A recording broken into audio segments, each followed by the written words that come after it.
Welcome back. I'm Adrienne, your expert on all things luxury and custom home building. Don't forget to like, share, and subscribe. Tell a friend how much fun we have on the Frazier Homes channel.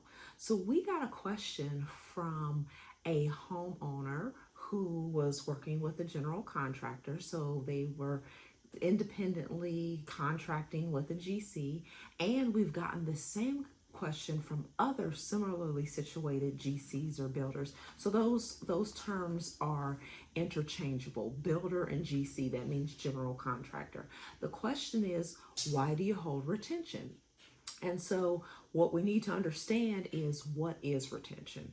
Retention is the amount that we are going to hold back before we release all of the dollars for a particular phase or a particular aspect of a project. So let's say, for example, that you want to have your roof repaired and you are going to contract with a reputable roofer in your jurisdiction. Well, you want to structure your contract with that roofer to be based off of a draw system. So a lot of times what subs will ask for is a deposit, and that is because they need the dollars for mobilization. Frazier Homes does the same thing. When you engage with us and you sign a contract, we ask you for deposit dollars for two reasons. One's for security and another is for mobilization. Mobilization helps us to start the process. So for example, in the city of Cincinnati, we just did a groundbreaking. You all saw the countdown, 565 Delta Avenue. We're super excited.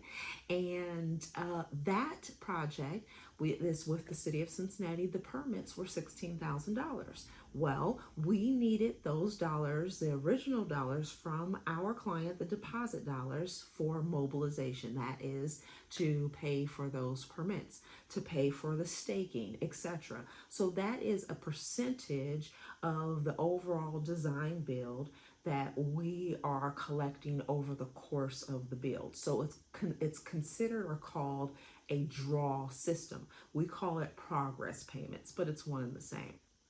And so that concept is the same concept that we apply to our subs, where we will put our subs on a draw system. So if back to the instance or back to the scenario where you have your roofer, the roofer might say, I need to have a deposit down for the shingles, for the sheathing, the waterproofing, etc.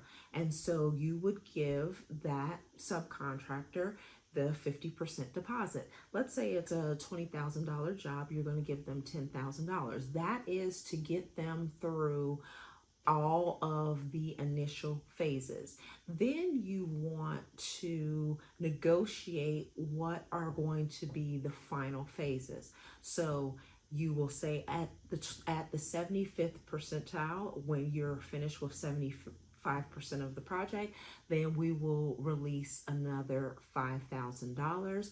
At the conclusion of the project, that's 100% complete, and provided you have given us or produced the proper warranty documents, we will release the final $5,000. That $5,000 is what we are classifying or characterizing as retention. Retention is a way to incentivize, if you will. It's very much a carrot. It is not the stick. It is to incentivize your contractor to complete at 100%. So it's never good for the contractor to only be at 92% when the project was quoted at 100%. And you will remember, we have to talk about what is the difference between an estimate and a quote. At the time that you get a quote, the quote is 100% of the job is going to be done for X. So in this instance, it's $20,000.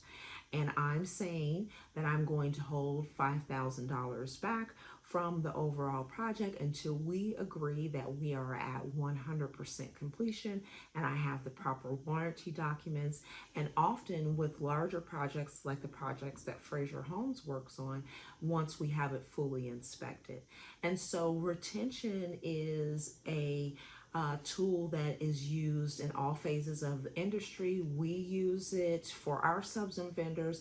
Our lenders, if we go through a lending institution, they use it on us. They will not release all of the money until it's fully inspected. We have a certificate of occupancy, and the list goes on. So it's just an industry best practice, and this little tidbit is utilized and good regardless if you're going to build a custom home. If you are going to be engaging in any kind of repair work or contract work with subs and vendors, you need to know the difference.